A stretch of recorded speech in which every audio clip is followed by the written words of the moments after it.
Assalamualaikum warahmatullahi wabarakatuh. Hai para pencinta catur dan para caturmania, selamat datang kembali di Legenda Catur Dunia. Satu lagi kawan, dari final game rapid 15 menit Computer Chess Championship yang diadakan di chess.com antara dua raksasa engine saat ini, Stockfish versus Lila Chess Hero. Jika tadi malam kita sudah ulas game ke-75-nya dari total 300 game yang mereka mainkan selama 7 hari berturut-turut, yang dimenangkan oleh Stockfish dengan skor 174 dan 126 untuk Lila Chess Hero. Pagi ini saya akan kembali ulas salah satu game kedua engine ini, yaitu game ke-169 mereka. Game ini cukup menarik kawan, yang bikin geleng-geleng tukang ojek ataupun satpam perumahan. Seperti apa menariknya game ke-169 mereka? Langsung kita ke atas papan. Di sini Stockfish pegang putih mengawali permainan dengan pion D4 dan pion F5 oleh Lila Chess Hero, bermain dengan Dutch Defense. Kali ini tema kita adalah Dutch Defense. Dutch Defense ini tentu pembukaan ini dikenalkan atau dipopulerkan di Belanda kawan. Salah satu pembukaan dari hitam yang cukup ambisius, tapi menciptakan beberapa kelemahan bagi hitam. Terutama di diagonal ini kawan, kelemahan hitam yaitu membuka diagonal ini apabila nanti raja melakukan rokade pendek tentu akan bisa dieksplorasi oleh gajah putih ataupun menteri putih, bisa bergerak di diagonal ini, juga di diagonal ini kawan. Sekarang terlihat diagonal ini cukup lemah yang bisa dimanfaatkan oleh putih. Tapi perlu diketahui juga ide dari hitam memainkan pion F3 ini selain untuk mengontrol peta E4 agar putih tidak men-set up bangunan pionnya seperti ini, langkah pion F5 ini merupakan awal persiapan hitam untuk melakukan serangan lewat sayap raja langsung kawan. Setelah rokade, biasanya pion-pion ini didorong untuk melakukan serangan badai pion. Seringkali kita jumpai pada permainan pemain-pemain zaman dahulu kawan saat memainkan Dutch Defense ini, pion sayap rajanya ini akan didorong dan permainannya mirip dengan tipikal permainan King's Indian Defense. Jadi kalian jika bermain dengan Dutch Defense ini, kalian harus kenal tipikal permainan hitam, yaitu menyerang lewat sayap raja dengan pion-pionnya nanti. Oke, kita kembali ke permainan kawan. Stockfish melanjutkan dengan pion G3, kuda F6, gajah G2, pion G6, kuda H3, dan gajah G7. Lanjut Stockfish. Di sini Stockfish rokade, Lila pun rokade pion C4 untuk tetap kawan mendapatkan kontrol di petak pusat. Selanjutnya kuda C6, kuda C3, pion E6 dan pion D5. Langsung ingin membuka diagonal terang ini kawan. Dan tantangan pion ini ditolak oleh Lila, melanjutkan dengan langkah kuda E5. Menteri B3 langsung kawan ingin mengeksplorasi diagonal terang ini, juga mengincar pion B7 tentu. Di sini pion D6, pion D pukul pion E6 dipukul balik oleh gajah, memberikan pressure bagi pion C4 dengan dua perwira. Di sini menteri putih pukul pion B7 dan menteri hitam maju ke D7. Gajah F4 oleh Stockfish. Selanjutnya beteng A bergeser ke B8 mengancam menteri, dan tentu pion yang ada di belakang kawan. Di sini menteri pukul pion A7, beteng pukul pion B2 oleh Lila Chess Hero. Selanjutnya gajah pukul kuda, dipukul balik oleh pion. Sekarang beteng F bergeser ke D1 oleh Stockfish menyerang menteri Lila. Menteri mundur ke C8, selanjutnya kuda bergerak ke G5 mengancam gajah. Di sini gajah tidak lagi ditarik mundur kawan. Lila memainkan pion E4 sekaligus untuk membuka diagonal gelap bagi gajah agar nanti juga aktif memberikan kontrol di diagonal panjang ini, juga persiapan untuk memulai serangan dengan pion-pionnya.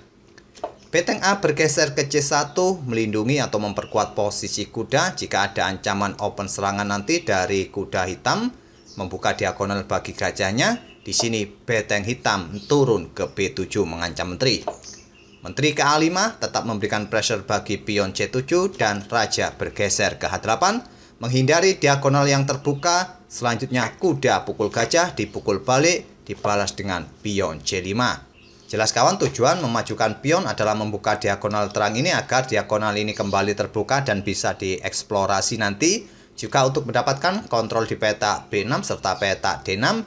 Di sini Lila melanjutkan dengan langkah menteri C6, dibalas dengan pion A4, Selanjutnya beteng kembali naik ke B2 untuk memberikan pressure di baris kedua pertahanan putih.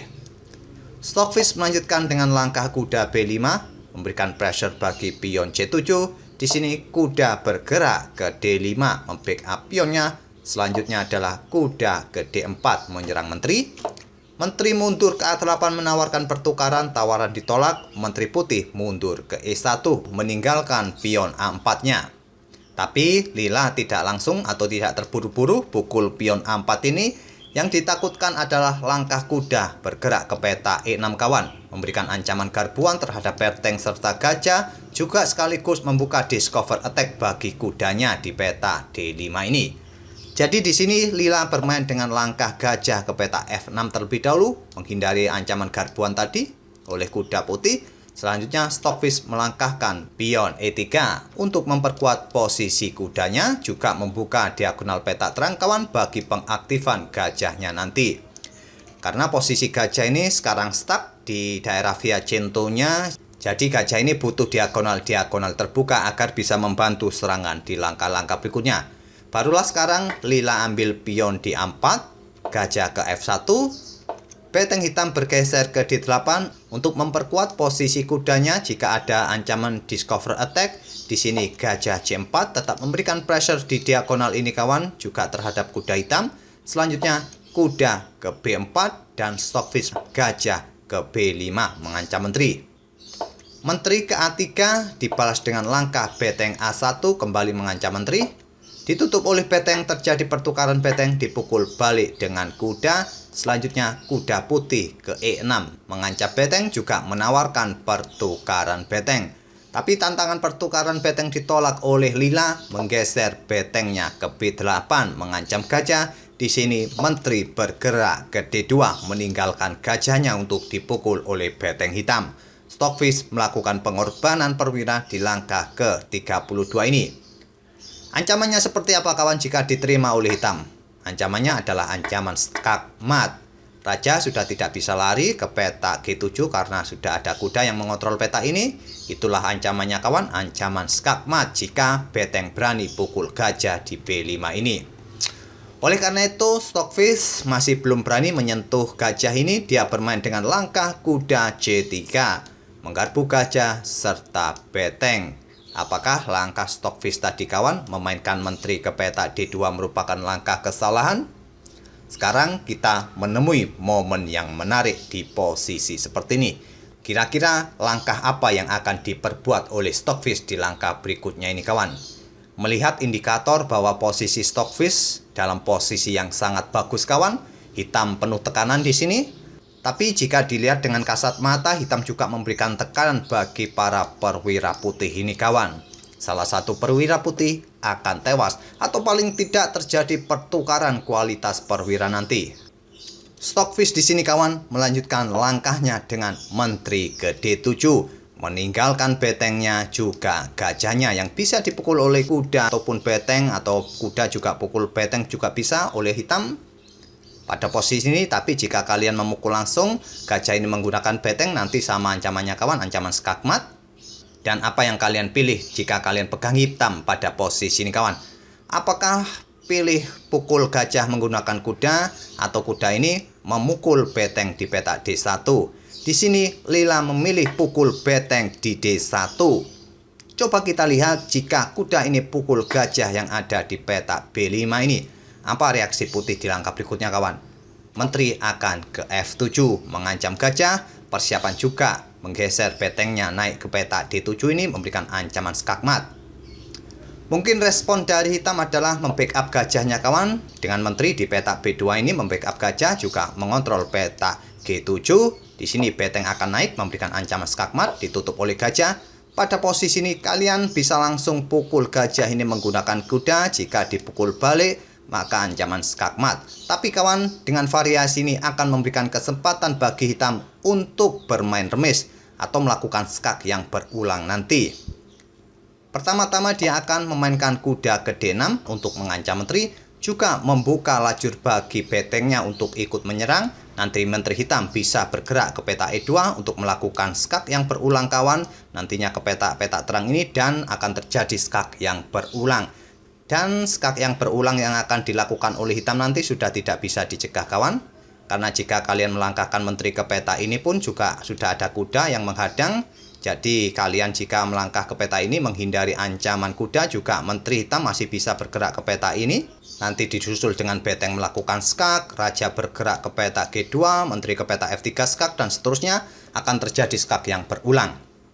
Jadi saat gajah hitam ini bergerak ke peta G7 memblokade ancaman skak mat ini kawan, langkah terbaik bagi putih adalah melanjutkan dengan menggeser beteng ke E7, persiapan melakukan skak di peta E8. Dan ancaman skak mat pun beberapa langkah berikutnya sulit untuk dihindari, kecuali nanti ada beberapa pengorbanan yang harus dilakukan oleh perwira hitam. Mungkin menteri akan ke peta F6, beteng E8 skak, dipukul oleh beteng hitam, dipukul balik oleh menteri putih skak, ditutup oleh gajah, dipukul balik oleh kuda putih, atau menteri hitam bertukar dengan itu juga bisa. Tapi langkah terbaik adalah memukul gajah hitam tadi menggunakan kuda. Mungkin terlihat komposisi masih seimbang kawan, tapi masalahnya adalah posisi rajanya ini siap kena discover attack dari kuda hitam serta menteri putih ini. Jadi mungkin raja akan bergeser ke G7 menghindari discover attack. Sekarang akan dibalas dengan langkah kuda ke E6 skak. Setelah raja menghindar, menteri bisa ke D7 untuk memberikan pressure bagi pion C7 ini. Jika nanti terjadi pertukaran kuda, putih masih mempunyai pion bebas yang tinggal 3 peta bisa melenggang untuk promosi dengan kawalan menterinya. Putih akan tetap menang. Itulah kawan variasi-variasi yang terjadi jika pada posisi seperti ini saat menteri putih tadi bergerak dari D2 menuju ke peta D7, kuda ambil gajah. Tapi di permainan aslinya, Lila memutuskan untuk sikat beteng di D1, mengorbankan pertukaran perwira kawan. Jika menteri pukul balik, tentu gajahnya akan tewas dan putih akan kalah. Di sini Lila melanjutkan dengan langkah kuda G5. Coba bayangkan kawan, setelah mengorbankan beberapa perwiranya tadi, gajah, beteng ditawarkan oleh Stockfish, kali ini menawarkan kudanya di peta G5. Ancamannya jelas kawan, memberikan ancaman skak mat, pukul pion H7 skak mat. Di sini Lila Cheshire menerima pengorbanan kuda putih, gajah pukul kuda. Kenapa kawan pada posisi seperti ini gajah ini tidak melangkah ke peta G7 saja? Karena ancaman berikutnya adalah kuda ke F7 skak, raja ke G8, dan menteri akan ke E6. Persiapan memberikan discover check kawan, kuda akan lompat ke peta D8, memblokade akses beteng melindungi baris pertamanya, dan ancamannya cukup serius, ancaman skak mat di beberapa langkah berikutnya. Jadi nanti pada posisi ini setelah kuda bergerak ke peta D8 skak, raja harus bergerak ke peta H8 kawan, karena jika raja bergerak ke peta F8, menteri akan ke peta F7 skak mat. Setelah kuda D8, raja bergerak ke peta H8, menteri akan melakukan skak, hanya bisa ditutup oleh gajah, gajah akan disikat oleh menteri skak mat. Jadi pada posisi ini antisipasi yang bisa dilakukan oleh hitam apa kawan? Apakah harus mengorbankan menteri untuk mempertahankan posisinya? Tentu menterinya akan tewas. Beteng pun juga sudah tidak bisa naik untuk mengcover, untuk mengancam menteri, karena juga ancamannya masih ancaman skak mat di langkah berikutnya. Atau gajah ini kawan mundur ke peta F8 memberikan ruang bagi rajanya jika ada ancaman discover check. Kuda akan tetap ke D8 kawan skak, raja ke G7, menteri akan ke E5 skak, ini memaksa raja akan ke H6, kuda akan ke F7 skak, raja ke H5, gajah E2 skak mat, akan tetap terjadi skak mat. Itulah variasi yang terjadi jika pada posisi seperti ini saat kuda putih berkorban di peta G5, gajah kalian bergerak ke peta G7. Lila menerima pengorbanan kuda putih, gajah pukul kuda. Selanjutnya inilah kawan maksud dari Stockfish yang mengorbankan perwiranya tadi. Menteri ke D4 skak dan kita temui perburuan raja di langkah berikutnya. Menteri H8 skak, raja ke E7, menteri ke G7 skak. Ini memaksa raja kembali mundur ke baris belakang ke peta E8 skak, menteri ke F7 skak, raja ke D8, dan menteri ke F8 skak, memaksa raja maju ke baris ke-7 ke peta D7, dan sekarang pion C6. Eng ing eng eng ing eng. Apa yang terjadi kawan? Diagonal gelap terbuka bagi menteri putih mendapatkan menteri hitam.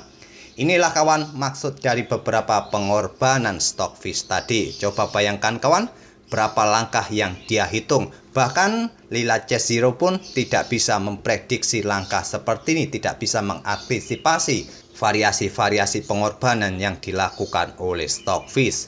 Setelah Raja pukul pion, Stockfish mendapatkan menteri di peta A3. Sekarang Stockfish mempunyai menteri plus gajah. Jika dikalkulasi, memang skornya atau poinnya sama kawan, masih seimbang. Nilai menteri plus gajah sebesar 12. Di sini Lila Chess Zero mempunyai beteng gajah plus kuda, nilainya 11 plus 1 pion. Artinya nilai valuasi dari bidak-bidak di atas papan masih seimbang. Tapi dengan fleksibilitas menteri dan posisi Raja Hitam yang sangat terekspos, sulit bagi hitam untuk meladeni agresivitas menteri putih nanti. Tapi dalam aturan turnamen ini kawan, pemain atau engine tidak boleh menyerah. Harus ada skakmat atau tidak terjadi pengulangan langkah sehingga permainan berakhir remis. Tidak ada tawaran remis kawan di sini. Pilihannya settlemate, revolt repetition mode atau skakmat. Tidak boleh menyerah.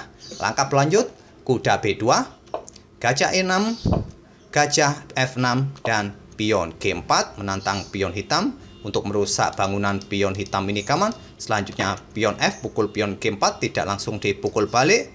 Menteri ke A5 ingin melakukan ancaman skak, di backup dengan beteng D8. Menteri ke A6 skak, raja ke C5, gajah pukul pion. Sekarang diagonal terang sudah banyak yang terbuka kawan. Di diagonal ini nanti gajah bisa bergerak. Lewat diagonal ini juga bisa mendukung menterinya nanti untuk melakukan serangan. Sekali lagi kawan, dalam permainan endgame jika kalian mempunyai gajah, usahakan membuka diagonal-diagonal bagi gajah kalian untuk pergerakan. Oke, selanjutnya beteng hitam D6 mengancam menteri, menteri A5 skak, raja C6 dan menteri B4. Selanjutnya raja ke D5, menteri B7 skak ditutup oleh pion, menteri B3 skak, raja ke C5, menteri ke A3 skak, raja ke D5 dan menteri ke A2 skak. Di sini raja ke C5. Jika ditutup oleh kuda kawan di peta C4, ancamannya adalah gajah akan ke E2 dan kuda ini akan tewas. Jadi raja di sini hanya bergerak ke C5, menteri A5 skak, raja ke C4, gajah E6 skak kembali membuat langkah pengorbanan. Coba bayangkan kawan, berapa kali tadi Stockfish membuat langkah pengorbanan? Jika dihitung 4 kali kawan. Tadi mengorbankan pertukaran beteng di D1, menawarkan gajah di peta B5, dan tadi menawarkan kuda yang ada di peta G5. Sekarang gajah di peta E6.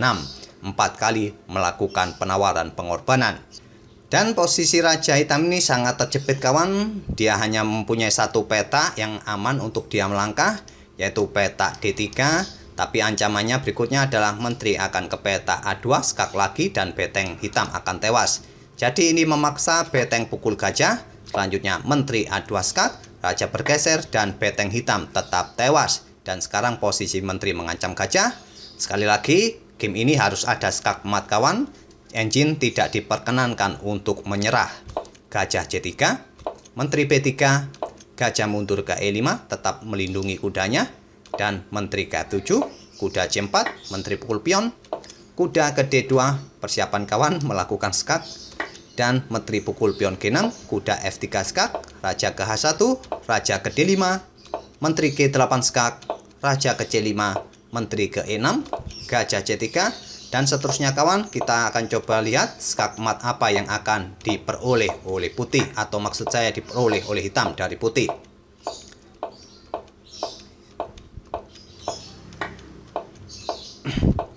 Sekarang putih mempunyai 2 menteri untuk melakukan skak mat di peta D1 oleh 2 menterinya. Itulah kawan permainan yang cukup menarik, yang penuh taktikal intrik dari Stockfish. Melakukan 4 kali pengorbanan perwira, melakukan tawaran pertukaran perwira beteng D1, gajah di peta C4, kuda yang ada di peta G5, dan tadi terakhir gajah yang ada di peta E6 dipukul oleh beteng, dan akhirnya beteng pun jatuh juga oleh menteri putih. Semoga permainan dari kedua engine ini bisa menghibur kalian di pagi ini. Dan jangan lupa ngopi kawan untuk merefresh otak kalian agar bisa bermain seperti Stockfish. Kita akan bertemu di video-video berikutnya. Terima kasih. Wassalamualaikum warahmatullahi wabarakatuh.